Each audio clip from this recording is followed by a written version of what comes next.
Alright, so the dreaded Mercedes OVP relay. So above the circuit, above the fuse box, there's all these relays kind of in a diagonal pattern. And in the upper right hand corner of my 83 anyway, is the OVP relay. And like any other Mercedes part that deals with controlling sort of your RPM and all that kind of stuff, when these things go bad, it's pretty catastrophic. So I went on to look to see how much they are. They're not that expensive. So I thought, well, maybe I'll just try a little surgery myself. But the first thing is to get it open. And so I started messing around with, trying to pull it out until I realized that it's really not that difficult. First of all, there's a cap that comes off, or you can pull the fuse out first, and then this little red piece slides off. And once you do that, you can pull the guts right out, and there's a little plastic shield there that you have to keep, so make sure that you don't lose that or break it or drop it, because that protects these. And I'm looking at these, and you can see, I hope you can see, so there's a little discoloration. I'm gonna take sometimes you can smell. It doesn't look like there's any damage to that. I'm going to be quite honest. I'm not sure if that's the diode. I think that's the diode in there. It doesn't seem to be damaged there, but these I'm worried about, and these are easy to work on. All I'm going to do is get my soldering iron here warm, and I'm just going to, once it's warm, I'm just going to touch each of these. You don't need any flux, you don't need any solder, you don't need anything of that nature. I'm just going to touch these and let them cool, and they dry, they harden instantly. I'm a little worried about this right here. I think that might be part of the problem. So I'm going to do that, and then once that's done, I'll reinstall it and I'll tell you how it worked. Right now, at idle, when I get home from maybe an 8-mile ride or whatever, pull into the garage, I'm idling at somewhere almost at 2,000 RPM, which is ridiculous. So I replaced the idle control unit in there underneath the passenger footwell. That did nothing.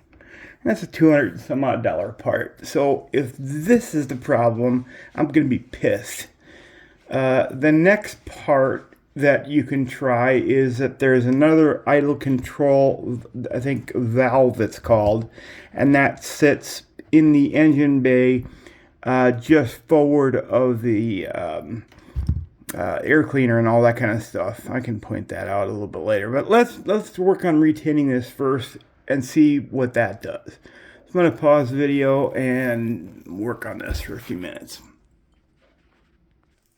Okay, well, that's warming up on my dryer, the top of my dryer here. I'm going to take a toothbrush and I'm going to clean this up, and here's a close-up of that stuff I was telling you I was concerned with earlier. It's just rust. So that doesn't negate the validity of the part or how it's going to work. It just, well, actually, I take that back. It does, but it doesn't mean that it can't be fixed, is what I'm trying to say. So rather than try to scrape that off, which I could do, but I don't want to damage any of it, I'm going to try this stiff bristled toothbrush, clean that up a little bit, and see what I come up with. So back to pause here. Okay, that took all of 30 seconds, and you would hardly believe that that's the same part. Makes me think twice about, oh, look at that right there, I just noticed. See if I can get in there. Is that a broken? Here's where I'm looking in this corner right here. I'm wondering if that's a broken solder point right there. I don't think it is, but I'm going to clean that corner up just a little bit more. So, gosh, I wish I had somebody to hold the camera. I got to pause again. Sorry, folks. That's a scary bit here. More of the scary bit. I did find, see, I'm testing these out, sort of. But basically what I'm doing is I'm just, for a fraction of a second, just barely touching these, just to repool the, I guess you'd call it tin, whatever. I guess it is tin flux. And I found a couple of bad ones. There's that one right there needs some work. This one here needs some work. The rest of these look okay, and it cleaned up very nicely with the toothbrush. But let's get to soldering. Let's see, do I have a bad? I'm looking at that area right there above that copper, but that looks okay. I'm gonna get some flux and some solder ready and just dab a little bit on there and get those repaired and see if that makes a difference. So, pause. There's no way that I can do this without 3 hands, but the method I use, let me back this out a little bit. The method I use is using a little bit of the solder, and basically you just get it right on the point where you need it, and then you hit the end of this solder with the iron, and just a little bit of that will melt off. And what you have to do before you do that, though, is you have to apply a little flux.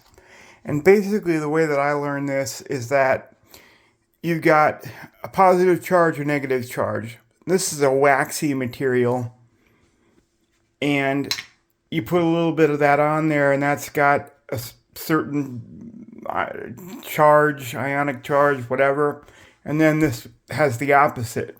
So wherever this is going to go.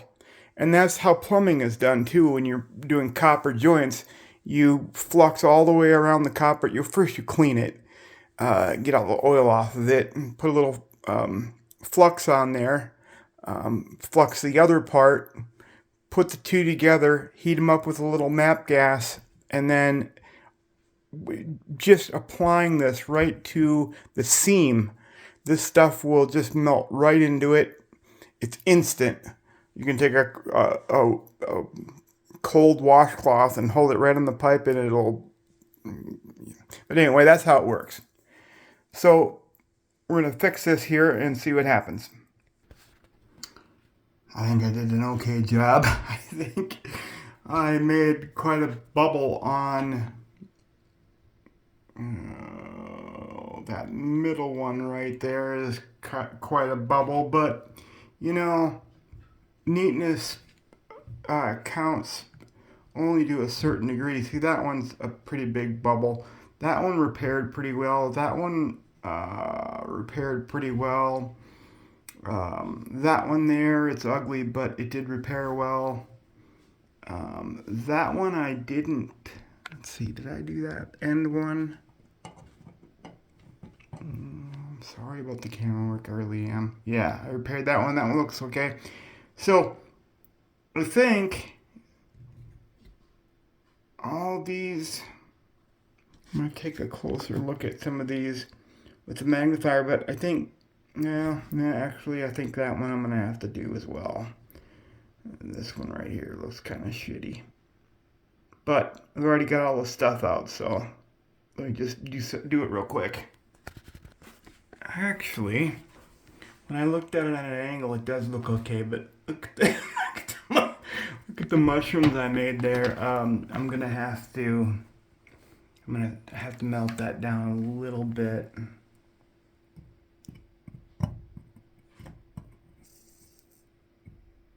Oops, I'm so sorry, you guys. Alright, that one looks better now. Okay. My work here is done. It's either going to work or it's not going to work. So I'm going to put this back together and put it in the car. Oh, another thing. I'm going to clean these leads off with steel wool.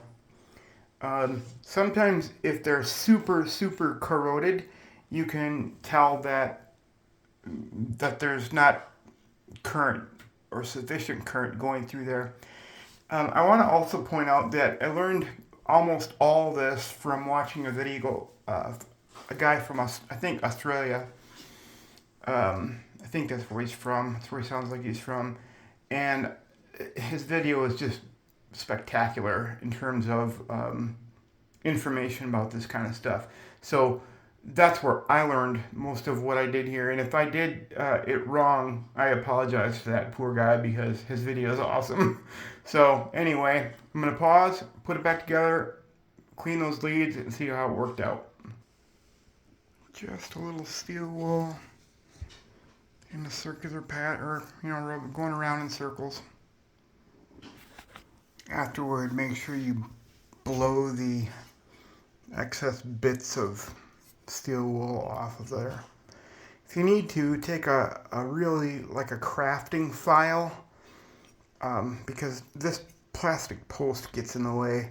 So if you do any crafting or even an emery board and get in there and just give it a scrape, basically what you're going for is contact. When this relay goes back in, you want it to make good contact in there. And the best way to do that is to rough or ruddy up this surface.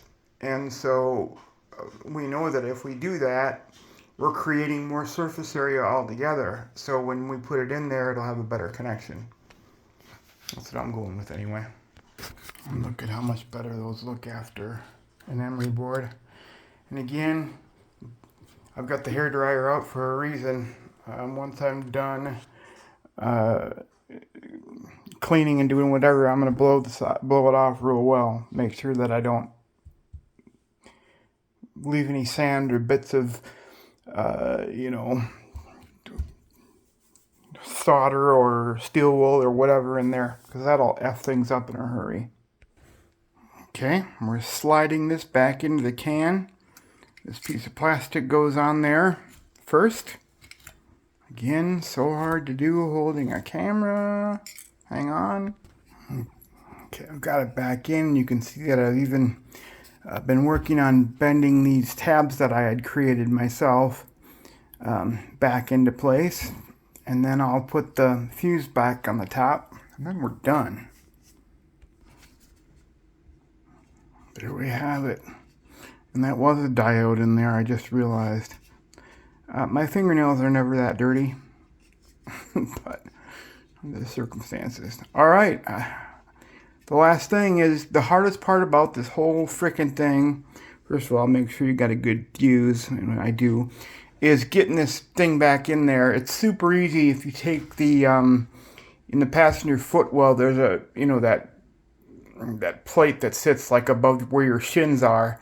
If you take that off, it's super easy, but I'm going to try to get it back out without taking that off. I got it out without taking it off, and see if I can put it back.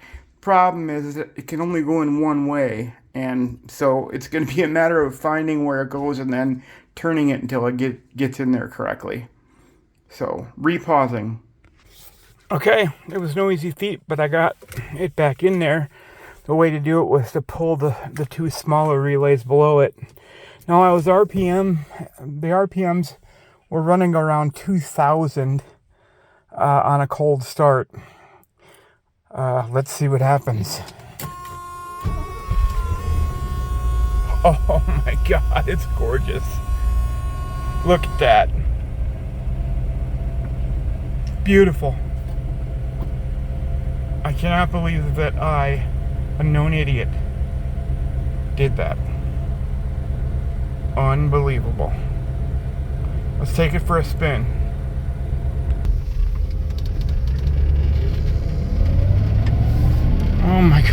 can't believe it. It's running beautifully. Oh my gosh. Australia guy, I owe you so much. Nobody could figure this car out. I've had it to a billion mechanics. Finally, I just started looking into it myself, knowing that it had to have something to do with the regulation of RPM, obviously, and it could only be three things: the valve under the hood, the control board under the kick plate down there, or this OVP, this overload. What is it? OV something protection over whatever protection relay, OVP relay. You saw it. I did do it. It was so simple, and the car is running like aces right now. In fact, let's get it out where we can. I'm gonna pause here. I'm gonna get it out on some open road. Overload voltage protection relay. Damn it, I couldn't think of that. Okay, hang on. Alright, I just want to make sure I don't run into any pigs. In Arizona, and we have these wild pigs out here. I bet you thought I meant something else. No, we do. We have wild pigs out here. Javelina. Alright, let's open this bitch up a little bit.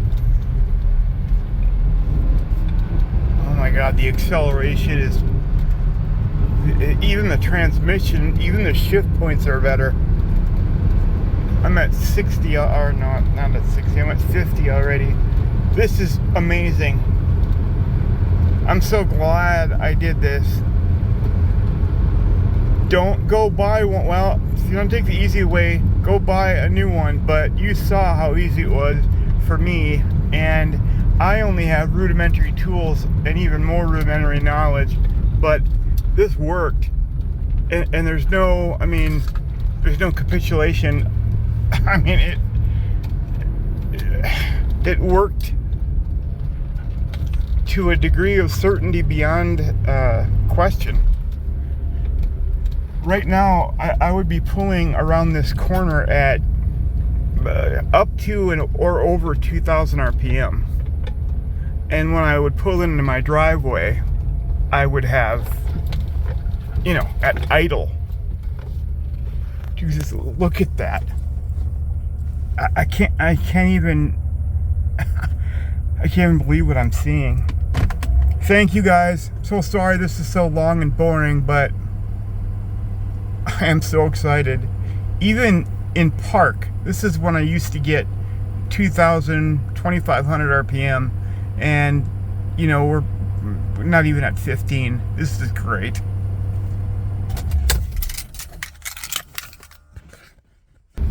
The first thing I tested was that idle control board down there in the passenger footwell. I have a brand new one still unopened. I have a brand new one that I did open, and then I had my old one. I put my old one back in, the original one that I thought was FUBAR,